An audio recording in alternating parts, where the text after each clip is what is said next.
Bonjour à tous, ici Philetas Michael, le virtuose de la communication irrésistible. Donc aujourd'hui, on va parler de communication, de conversation, d'échecs et d'imperfection. Mais avant tout ça, tu t'abonnes. Il y a un petit en bas à droite, Monsieur Philetas Michael. Donc tu t'abonnes pour faire partie de la communauté des orateurs irrésistibles. Alors, la vidéo du jour, conversation, échec et imperfection maîtrisée. Donc, on va faire un petit état des lieux. Donc, état des lieux. Sur cette planète, on est plus de 7 milliards d'êtres humains. Différentes langues, différents pays, différentes coutumes, mais une seule chose en commun, on communique tous. De notre naissance à notre mort, on communique 24 heures sur 24, 7 jours sur 7. Et là, tu vas commencer à me dire, oh loulou, moi je pense pas parce que quand je dors, je communique pas, je parle pas. Je te parle pas de parler, je te parle de communiquer. À savoir que 55% de notre communication, elle est non verbale. Donc ça veut dire que quand tu parles pas, tu communiques quand même quelque chose. Donc quand tu dors, cas de figure. Non, arrêtez, arrêtez, non, non, non, arrêtez. Cauchemar. Tu l'as communiqué, tu te débats. Cas numéro 2.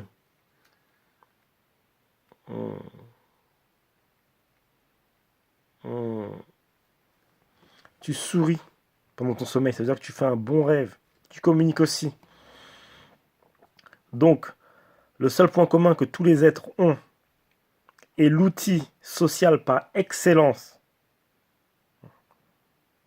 qu'on utilise dans chaque interaction sociale, dans chaque échange social, c'est la communication. Tu ne peux pas faire l'impasse sur ça. C'est la seule compétence qui va te faire réussir. Quand tu es un bon communicant, c'est impossible de ne pas réussir. Parce que tu communiques mieux, tu influences, tu persuades, tu vends tes idées mieux. Tu peux tout faire quand tu communiques bien. Mais le paradoxe, c'est la compétence dans laquelle on investit le plus de temps, mais c'est aussi celle où on est très très très très naze. Et en plus, l'une des plus grandes peurs de l'être humain, c'est de parler en public. Alors qu'il est fait pour communiquer depuis sa naissance. Jusqu'à sa mort, il va communiquer, mais le paradoxe, c'est que l'une des plus grandes peurs, c'est de parler en public. Pourquoi? La peur de se sentir stupide. Et la peur de paraître stupide. Donc la peur de se sentir stupide, c'est nous avec nous-mêmes. Voilà, tu parles et tout ça, putain, je suis con, là, c'est con ce que je dis, tout ça, ça veut rien dire. Et la peur de paraître stupide, c'est ce que les autres vont penser de nous. Alors dans la communication, voilà ce que j'ai découvert. Voilà ce que j'ai découvert et d'où vient ma nouvelle discipline. Donc la communication absolue. Donc voilà ce que j'ai découvert après 7 années acharnées de travail dans le domaine de la séduction. Parce que pour séduire, il faut persuader. Et pour persuader, il faut communiquer. Et quand je dis communiquer, c'est pas communiquer que verbalement. Il y a communiquer avec nous-mêmes, il y a la communication non verbale, comment on se tient, les gestes qu'on fait, ce qu'on dégage, notre énergie, notre présence, et ce qu'on dit, la façon de le dire. Et tout ça, ça englobe la communication. C'est en 3 dimensions. Il y en a même une 4e, mais celle-là, je la garde pour mes formations. Et je vous la dirai un peu plus tard, ou je la sortirai directement dans mon livre que j'écris sur la formation. Là. Je viens de le commencer, donc la 4e, je la mettrai dans le livre aussi. Donc, on a 2 écoles. On a 2 écoles. On a l'école académique. Donc l'école académique, c'est bon, il faut bien parler, il ne faut pas faire de faute de conjugaison, s'il te plaît, voilà, formule de politesse, il faut bien parler, il ne faut pas heurter les gens. Donc voilà, c'est la conversation qu'on a dans la vie normale. à l'école, au travail, chez nous, en famille. Et cette école, elle est basée sur la peur. La peur de ne pas faire de faute. La peur de, de, de paraître bête, justement. De paraître stupide. La peur d'être nous-mêmes. On fait semblant d'être quelqu'un d'autre. On fait semblant d'être quelqu'un d'autre. Je vais te donner un exemple. Par exemple, quand tu regardes quelqu'un sur YouTube ou un professeur qui a te parlé, oui, bon, alors aujourd'hui, cours sur le marketing. Ok. Tu vois comment il parle, tu vois comment la prestance, tu vois comment il s'est déguisé en quelqu'un d'intelligent, en professeur. Alors que quand il est chez lui, il parle pas comme ça. Personne ne parle comme ça. Donc la communication académique, c'est la communication du politiquement correct. Tu mets un masque social. En fait, tu mets ton petit déguisement social, ton petit masque, hein, ton petit costard, ton petit uniforme, et là, tu joues le rôle de. Et en opposition à ça, il y a la communication absolue. Donc là, c'est vraiment ce que j'ai découvert, et c'est la nouvelle discipline que je suis en train de lancer. Et maintenant que je l'ai lancé, déjà je l'utilise, je fais des ravages avec. Je fais des ravages. Pourquoi? Parce que celle-ci, elle est basée sur le plaisir. Hein, sur le plaisir. Et elle est basée aussi sur nous-mêmes. C'est l'acceptation de nous-mêmes, c'est l'acceptation de faire des erreurs, c'est l'acceptation de jouer. Si on se trompe, c'est pas grave. Et crois-moi que quand tu appréhendes la communication comme ça, avec cet état d'esprit, tu vois, je me trompe, mais c'est pas grave. Parce que là, c'est pas ce qu'on dit qui compte, c'est l'idée qu'on essaie de transmettre. C'est ce qu'on prouve. C'est ce qu'on prouve. C'est ce qu'on dégage. Tu vois, je viens de me tromper deux, trois fois. Mais c'est pas ça qui fait ma communication. C'est ce que je dégage parce que là, j'utilise mon langage verbal, j'utilise ma tonalité, je fais des gestes. Donc je fais une erreur, mais c'est remonté directement par mon non verbal. Donc l'idée, c'est que tu peux dire ce que tu veux, tant que tu le dis de la bonne façon. Tu peux te tromper, c'est pas grave. Si tu te trompes, bah, tu commentes, tu fais un commentaire. Voilà, tout à l'heure je me suis trompé, bah, c'est pas grave, voilà, c'est marrant. Limite, c'est ma signature. Tu vois comment je viens de changer le truc? Une erreur, j'ai changé en force pour te prouver que c'est facile de communiquer. Et surtout, il faut changer sa perception de l'échec et de l'erreur. Bah, si tu te trompes, c'est pas grave. Et le meilleur moyen de se désensibiliser de l'échec ou de la peur de l'erreur, c'est d'appliquer la psychologie du jeu. Tu joues contre toi-même. Donc moi, en séduction, je suis très très très fort. Je suis excellent. Je suis excellent. Je maîtrise déjà deux, trois techniques différentes. Quand je dis technique, c'est vraiment des disciplines différentes. Hein. Je peux séduire qu'avec la séduction. Je peux séduire qu'avec l'attraction.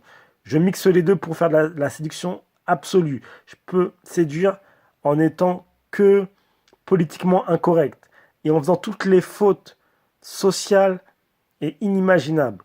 Et ça passera toujours. Pourquoi? Parce que je sais communiquer. Et ben en communication, c'est pareil. C'est pareil. Je peux parler de façon académique, mais bon, je me fais chier hein, quand je fais ça. Je me fais chier, en plus, tu ne te différencies pas. Ton discours n'est pas authentique. Et je peux te parler comme je te parle maintenant. Là, tu sens. Là, c'est tout être humain, déjà, sans la confiance. Donc là, tu sens que je surjoue pas un personnage. Tu sens que je mets pas un uniforme. Tu sens tout ça. Ça se sent. Ça se sent. Ne cherche pas. Ça se sent. C'est comme ça. C'est nos instincts primitifs qui le sentent, ça. Je pourrais même pas te l'expliquer par A plus B. Mais voilà, tu comprends un peu l'idée. Donc, j'en étais où? Donc, voilà, j'applique la psychologie du jeu. Ça veut dire que le Michael de 2017 doit mettre une claque au Michael de 2016. Donc, ça veut dire que toutes les erreurs que je faisais en 2016, il faut que je les apprivoise, ou que je me les approprie, ou que je les maîtrise. Il faut que je trouve un moyen pour ne plus les faire. Et c'est comme ça que je progresse hyper vite. Parce que j'applique toujours une psychologie du jeu. Donc ça te fait te challenger et ça te fait te dépasser.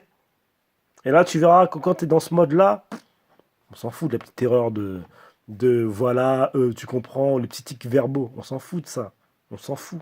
Au contraire, ça apporte du cachet. C'est voilà, t'es humain. T'es humain. Quelqu'un qui est avec toi, bah, il fait pas de complexe. Il se dit, ah bah putain, bah, lui, toutes les fautes qu'il fait et tout ça, bah moi aussi je peux le faire. Et je t'encourage à le faire d'ailleurs. Donc, trois angles d'attaque. Trois angles d'attaque. Numéro un,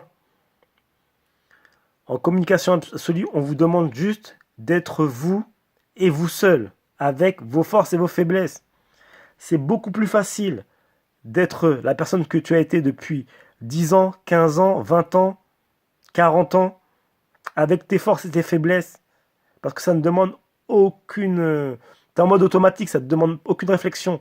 Tandis que d'imiter quelqu'un ou de te faire paraître pour quelqu'un que tu n'es pas, ça se sent. Parce que tu réfléchis, parce que c'est pas naturel. En numéro 2, le lâcher prise. Dans la communication absolue, tu as le droit de te tromper. Tu as le droit de lâcher prise. On s'en fout. Tu as le droit de faire ce que tu veux. Il n'y a pas de règles en fait. Les seules règles qui existent, c'est celles que tu t'imposes. Il faut lâcher prise avec justement le monde académique. C'est blindé de règles. Il faut faire ça, comme ci, comme ça. Pourquoi? Pour être similaire à tout le monde. Et on ne peut pas réussir quand on est similaire à tout le monde. On ne peut réussir que quand on est différent. On peut réussir que quand on mise sur nos avantages, sur nos forces. Et en numéro 3, l'acceptation et la dé... Alors là, je vais avoir du mal à le dire, c'est pas grave. Tu vas te foutre de ma gueule, mais je m'en fous, tu vois. Au moins, ça met un peu de fun. La dédramatisation.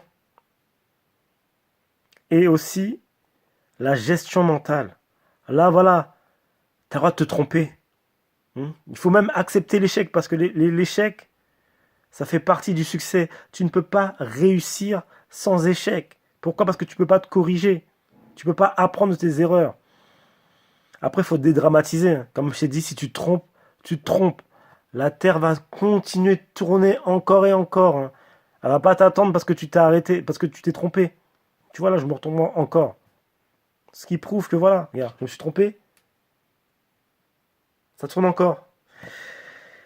Et la gestion des émotions. La gestion mentale.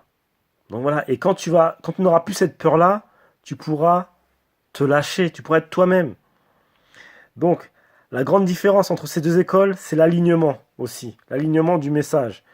Dans l'école numéro 1, on voudra quelque chose, on va dire le contraire et on va faire autre chose. Tandis que dans la communication absolue, on veut quelque chose, on le dit clairement et on fait clairement. Donc là, on a la cohérence et de l'autre côté, on a l'incohérence. Quand tu es toi-même, tu es cohérent. Par contre, quand tu n'es pas toi-même, ça s'appelle de l'hypocrisie, ça s'appelle du mensonge. C'est là où on commence à pas te faire confiance. C'est comme les politiciens. Les politiciens, ils parlent. Et tu te dis, mais putain, ils parlent bien, mais tu sais qu'il va t'enfler. Et bien là, c'est pareil.